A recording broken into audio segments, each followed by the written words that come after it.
I've scraped the fence. Now I need to wipe off all the mold and mildew.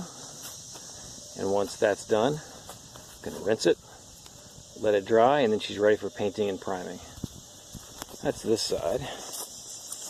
You can see that I actually have already wiped most of the green and the gunk off this side. I did the whole front.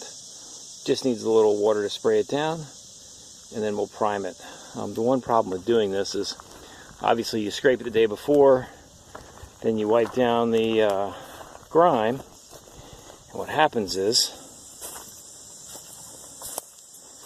after you wipe down the grime, a lot of that strong wiping action and Clorox will actually pull up little edges of paint. So I probably need to do a little light scraping once this is done, and then she'll be ready to prime and paint. So this will be painted in the next day or so, and then the other one over there still needs to be scraped and washed and touched up and primed and painted. But in short order, in a couple of days, this will all be done, and I will have the results. Well, we need a second coat of paint, but we're getting there. That's one entryway gate. That is another.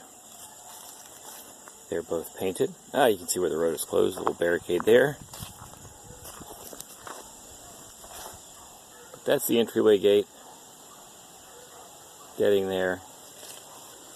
And, in addition, the house is getting there too. Charles cut the grass yesterday. Looks great. And there's the house. We are focusing right now on the front porch, and we're going to focus on the roof. So that is going to be fully painted white with a beautiful green roof. Stay tuned.